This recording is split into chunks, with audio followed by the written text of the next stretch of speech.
Coming up on Mountain News this morning, an Eastern Kentucky flood survivor opens her home to others who may have lost everything to floodwaters. And hundreds of fourth graders here in our region get to attempt a special camp to learn about our environment and ways to protect it. Dedicated to Eastern and Southern Kentucky, this is WYMT Mountain News this morning.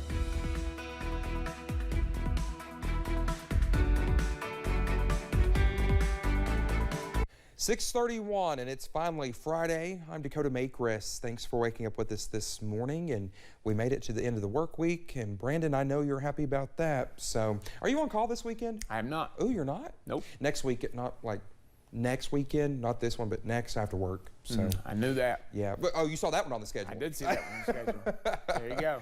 Yeah, but you know, hey, at least you're not on call. I'm not on call. No one call me. That's right.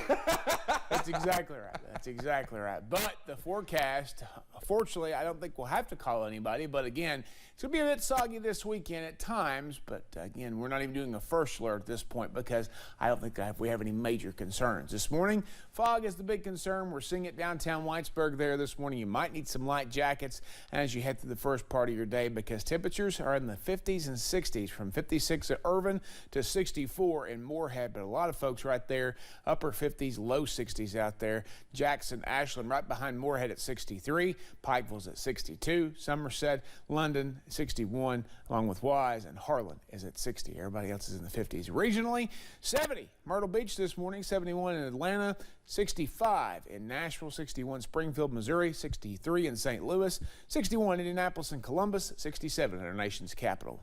All right, forecast for us here at home today, starting off nice. Dew points will start going up. Sunshine will be around for a bit. Then some clouds will roll in, and then maybe some stray chances for rain as we get into the heat of the day this afternoon. Highs top out in the mid-80s. Dakota? All right, Brendan, thank you. The Somerset Police Department asks for your help with finding a missing man. The man you see on your screen now is 37-year-old Derek Van Warmer. He's been missing since 2 a.m. Thursday. He was last seen at the Lake Cumberland Regional Hospital wearing a blue shirt with red stripes, navy blue athletic shorts, and gray tennis shoes.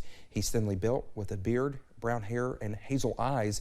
He's 5 feet and 9 inches tall, weighs about 150 pounds, and has multiple tattoos. If you see him or know where he could be, you are asked to contact Pulaski County 911. The woman who confessed to police in Jackson County to a murder was in court on Thursday. Karen Clemons is charged in the death of Mary King Abrams. Troopers in Jackson County say Clemons stole items out of Abrams' home back in July. Clemons later admitted to stabbing her with a knife. She had a not guilty plea entered for her. She's due back in court next month. 11 University of Kentucky students were injured late Wednesday night after shots were fired at a party off campus. One student was shot, and police say the 10 others were injured by shrapnel. It happened at a house on University Avenue. 19-year-old Jason Amazo Aworo, who was not a student at UK, has been charged in connection to the shooting. Police say he is one of 3 who were arrested. His arrest citation says he was under the influence and had a loaded gun. It is also reported that he spit in an officer's mouth.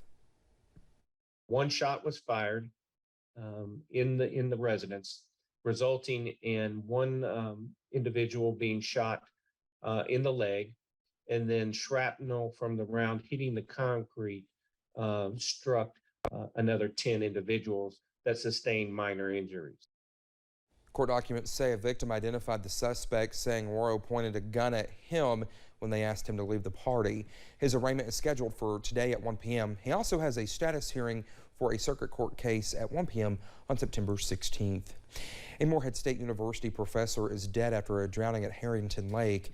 The Mercer County Coroner's Office says Dr. Gary LaFleur of Frankfort fell off the back of his boat at the boat ramp. When rescue crews arrived at the scene, they performed CPR until medical crews arrived. He was then taken to James Hagan Hospital, where after more attempts to save him, he was pronounced dead. The coroner says he did not have a life jacket on him and he couldn't swim. Dr. LaFleur was a communications professor and was in his 50th year of teaching. Knox County native Donna Roark has been storing supplies at her house for flood victims, keeping a tent full of clothes, appliances, and more. Well, since the flooding we saw in July, supplies have grown steadily. But Rita Collins, who's been helping work with supplies, says the need has also grown. Now they need everything. Some of them are finally trying to get back into their homes that were flooded, and they need everything. Well, they say they need more storage to be able to keep all of the donations safe.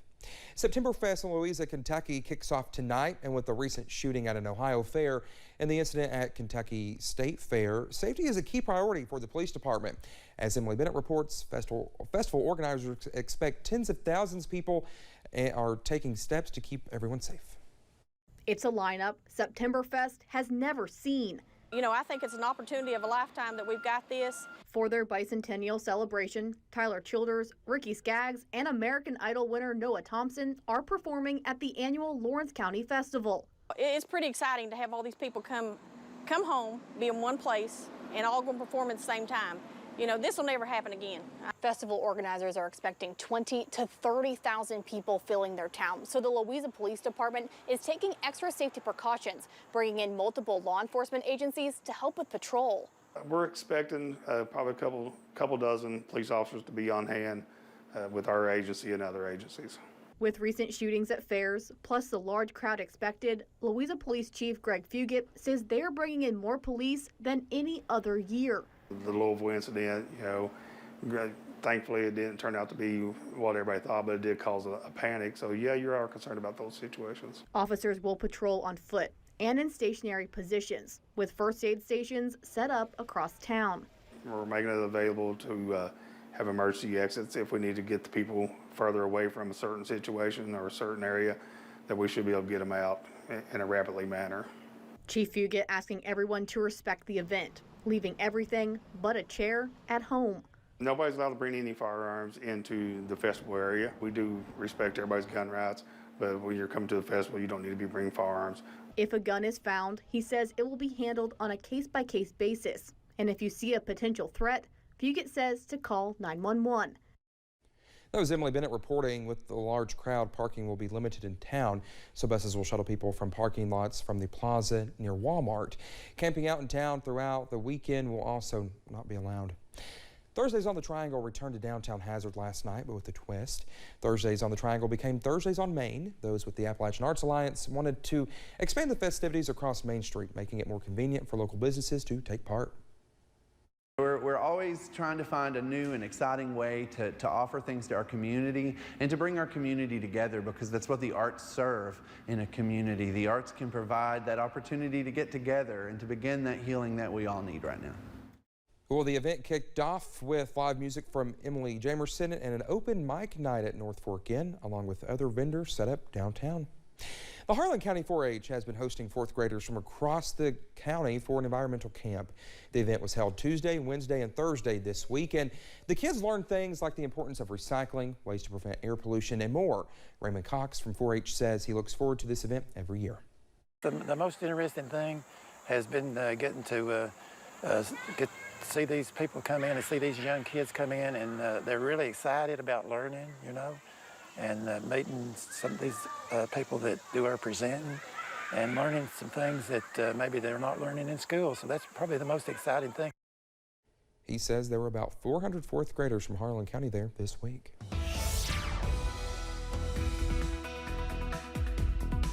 Coming up on 640, we're tracking blue skies and sunshine on the way up on Buffalo Mountain there this morning. Still a bit chilly out there, so grab a light jacket on your way out your door, or on your way out the door. You won't need it all day, but you'll need it this morning if you're cold-natured. 56 urban, 64 Morehead. Temperature's not moving much. Basically, those are the warmest and coldest spots this morning. A lot of folks right there in the upper 50s, close to 60 or just above. Out the door forecast, we are featuring chances for some clouds a little bit later on, sunshine to start after the fog, and then some rain chances potentially a little bit later today as we see again that fog give way to sun and clouds and temperatures in the mid-80s. Dakota?